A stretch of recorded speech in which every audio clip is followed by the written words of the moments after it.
ओम नमः पार्वती पते हर हर Mahadev.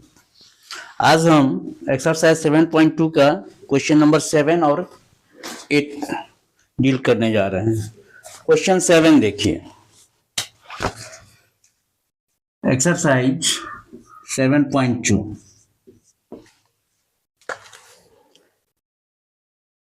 Question number 7 कहता है ABC is a right angle triangle in which angle A is 90 degree. तो एबीसी एक राइट एंगल ट्रायंगल कर लीजिए, यहां पर एंगल ए 90 डिग्री है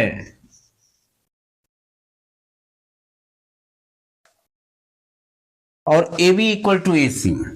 A B equal to A C तो कहता है find angle B and C. तो सीधी सी बात है, इसमें A B equal to A C आपको दिया हुआ है, A B equal to A सी।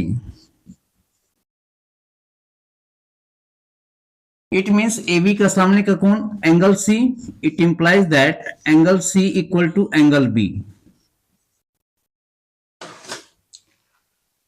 इसके बाद एंगल सम प्रॉपर्टी आप कह सकते हैं, जो बाय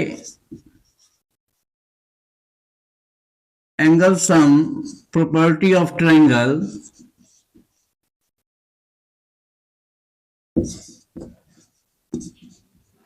क्या होगा, angle A plus angle B plus angle C equal to 180 degree. और it implies that 90 degree plus angle B और एंगल सी भी तो आपका एंगल बी ए के बराबर है, तो that is angle B equal to 180 degree. It implies that 2 angle B equal to 180 degree minus 90 degree, that is equal to 90 degree. It implies that angle B equal to 90 degree upon 2, that is equal to 45 degree. It is isosceles right angle triangle. तो isosceles right angle triangle में बाकी दो कोण जो होता है वो 45 degree करके होता है, इसीलिए angle C equal to angle B equal to 45 degree.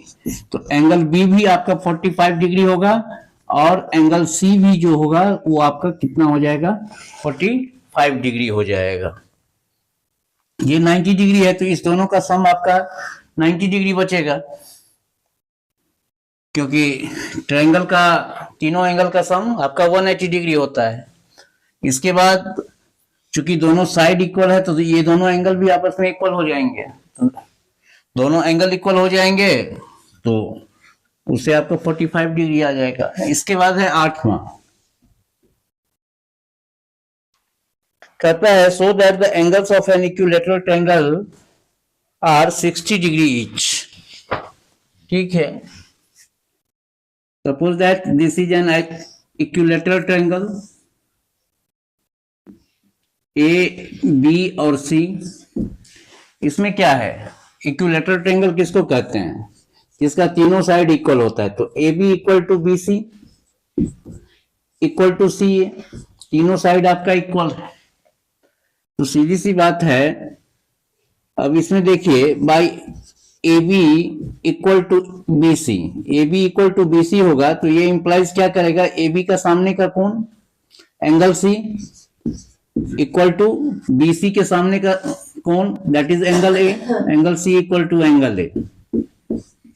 इसको इक्वेशन 1 मान लेते हैं हम।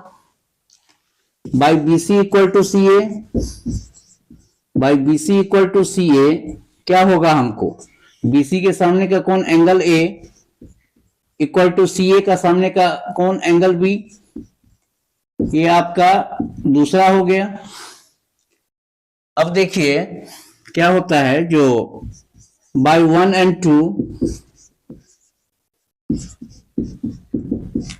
आप कह सकते हैं जो angle A equal to angle B equal to angle c, तीनों कोण आपका एंगल हो गया।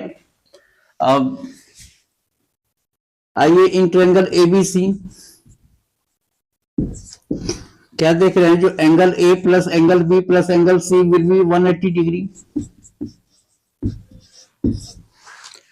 It implies that angle A plus angle B भी तो एंगल ए के बराबर है और एंगल सी भी आपका एंगल ए के बराबर है, देख ही रहे हैं आप, दैट इज 180 डिग्री। और 3 angle A equal to 180 degree and it implies that angle A equal to 180 degree upon 3, that is equal to 60 degree.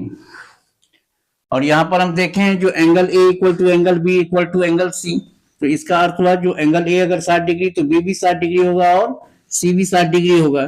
Therefore angle A equal to angle B equal to angle C equal to 60 degree. हमने angle A का value निकाला है, आप angle B का भी value निकालते तो 60 degree आता, तो फिर हम वही लिखते जो angle A equal to angle B equal to angle C equal to 60 degree. आप एंगल सी ए दे देते बी के बदले आप सी भी लिख सकते हैं, ए के बदले भी सी लिख सकते हैं, तब आपका 3 एंगल सी बराबर 180 डिग्री और एंगल सी बराबर आपका 60 डिग्री आ जाता। तो इस हिसाब से आपका ये चैप्टर एक्सरसाइज 7.2 कंप्लीट हो गया। और नेक्स्ट क्लास में हम एसएसएस कॉन्ग्रुएंसी रूल और आरएचएस कॉन्ग्रुएंसी रूल के बारे में पढ़ेंगे हम। आज के लिए इतना ही, थैंक यू।